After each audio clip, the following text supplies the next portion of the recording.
Coucou tout le monde! Eh oui, me revoilà! Après avoir dispensé un cours, je reviens vers vous pour vous parler des fameux dictionnaires. Je vais m'exprimer en deux temps. Pour d'abord énumérer les différents types de dictionnaires et ensuite vous aiguiller sur la façon de les utiliser, voir avec vous quelles utilités ils peuvent avoir pour vous. Alors, allons-y, c'est parti. De quel dictionnaire pouvons-nous parler? Il y a bien sûr les dictionnaires bilingues. On en a tous chez nous, hein, anglais-français, espagnol-français, allemand-français. Ces dictionnaires-là sont des dictionnaires que j'appelle des dictionnaires de différenciation. Ils permettent de venir opposer une langue à l'autre, de venir associer un mot à sa traduction et de venir employer le mot dans ses différents contextes. Prenons un exemple.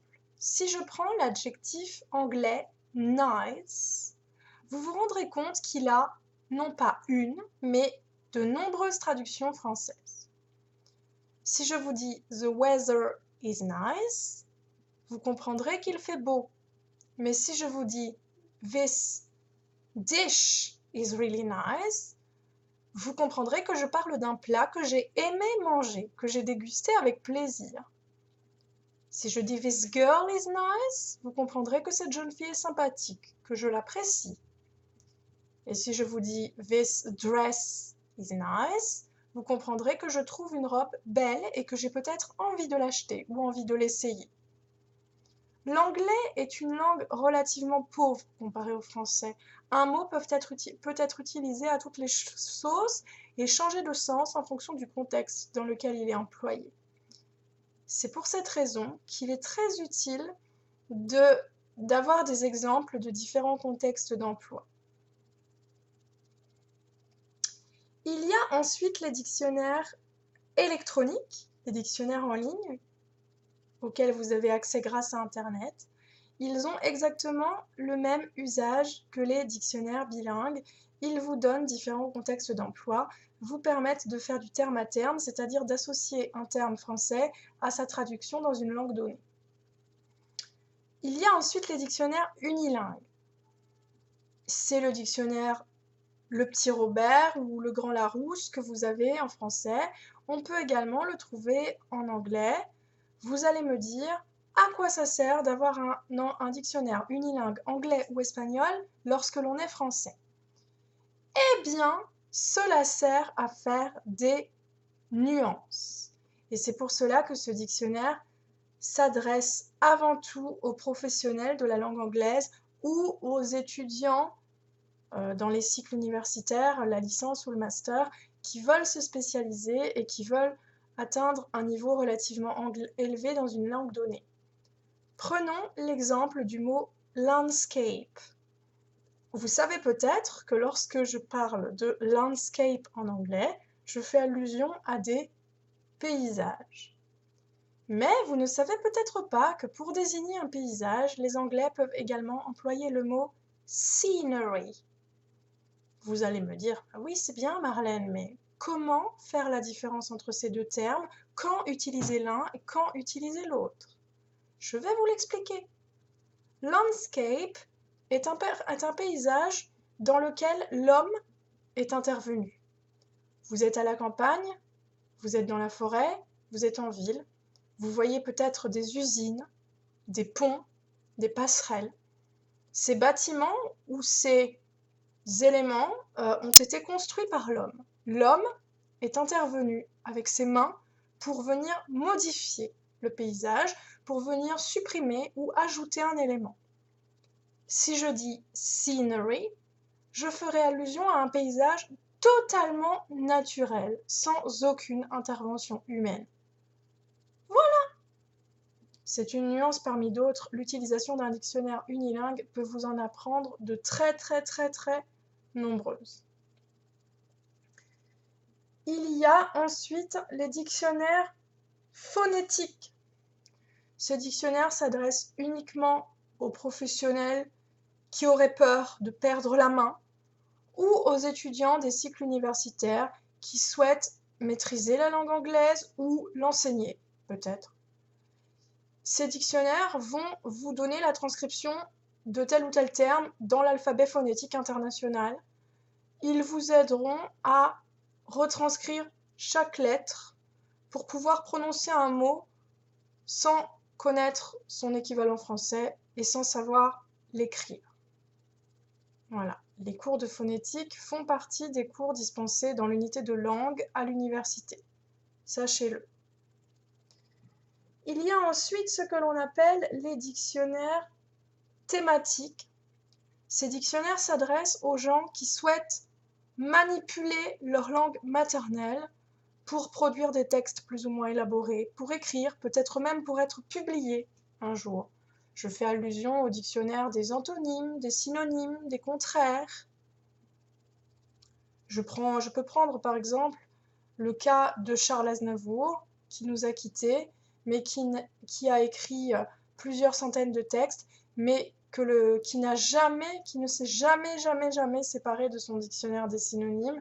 C'est pour cela qu'il écrivait des textes avec des mots aussi recherchés, avec des mots aussi bien choisis, aussi bien placés, et avec d'aussi belles sonorités. Je terminerai par les dictionnaires dits d'apprentissage.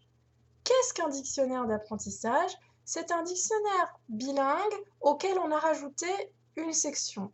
Cette section est ce que l'on appelle une section de synthèse, dans laquelle vont vous être présentés peut-être un dictionnaire imagé, peut-être des tableaux synthétiques avec des règles de grammaire ou des conjugaisons de différents verbes, les verbes irréguliers.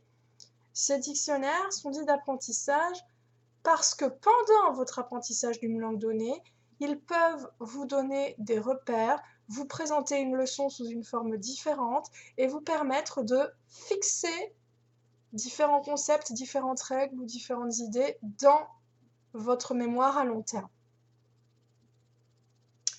J'espère vous avoir aidé à différencier les dictionnaires que vous avez à votre disposition, vous avoir aidé à bien les choisir, à ne pas les utiliser n'importe comment. Maintenant, je vais vous donner ma vision du dictionnaire. Un dictionnaire n'est pas un guide de conversation. Un guide de conversation est un très petit fascicule dans lequel sont regroupées plusieurs expressions stéréotypées du type comment allez-vous, quel temps fait-il aujourd'hui, combien ça coûte, etc. Ces expressions vous seront utiles lorsque vous vous déplacerez dans un pays pour la première fois et que vous voudrez montrer un certain respect envers vos interlocuteurs, vous ouvrir à eux, leur faire un signe dans leur langue maternelle, mais que vous n'aurez aucune intention de maîtriser cette langue ni de vous exprimer avec elle. Lorsque vous utilisez le dictionnaire, je parle par expérience, vous avez tendance à vous réfugier dans le dictionnaire, à l'utiliser comme une sorte de bouée de sauvetage, à vous agripper comme si ce dictionnaire allait vous permettre de sortir d'un énorme pétrin. À mon sens, c'est un très mauvais réflexe. Cela vous fait perdre beaucoup de temps, beaucoup d'énergie. Et cela ne vous aide pas à prendre confiance en vous. Vous prenez le dictionnaire comme un allié et vous ne devriez pas agir ainsi. J'ai pour habitude d'aider mes apprenants à perdre ce réflexe et à considérer le dictionnaire comme un outil d'ouverture ou de perfectionnement. Vous consulterez le dictionnaire non pas pour vérifier le sens d'un mot, mais pour obtenir des précisions ou pour utiliser l'anglais dans un but beaucoup plus élaboré que votre but de départ. Prenons un exemple. Vous partez à l'étranger, vous utiliserez le guide de conversation. Vous apprendrez l'anglais ou reprendrez contact avec l'anglais, vous utiliserez un dictionnaire bilingue. Si vous vous spécialisez, vous pouvez utiliser un dictionnaire unilingue, voire même peut-être un dictionnaire phonétique. Et lorsque vous vous spécialiserez, vous aurez peut-être envie de faire des nuances, de varier votre lexique au maximum, Et tous les étudiants lambda n'auront pas cette même intention, n'auront pas cette même élan, ce même élan qui les poussera à utiliser le dictionnaire. Le dictionnaire, pendant vos études ou pendant votre apprentissage plaisir, le dictionnaire doit vous ouvrir l'esprit, le dictionnaire doit vous faire découvrir des choses, mais il ne doit pas être votre meilleur ami. Il ne doit pas être la personne sur laquelle vous bondissez lorsque vous avez le moindre problème. Ce n'est que mon opinion, certains de mes collègues vous diront peut-être le contraire. J'espère vous avoir aiguillé sur la manière d'utiliser un dictionnaire. J'espère vous avoir aidé à choisir votre dictionnaire et à comprendre pourquoi vous avez choisi un dictionnaire plutôt qu'un autre. Je vous retrouverai très prochainement pour aborder un tout autre sujet. Et en attendant ce très joli moment, je vous souhaite à toutes et tous une excellente fin de journée. Bye bye!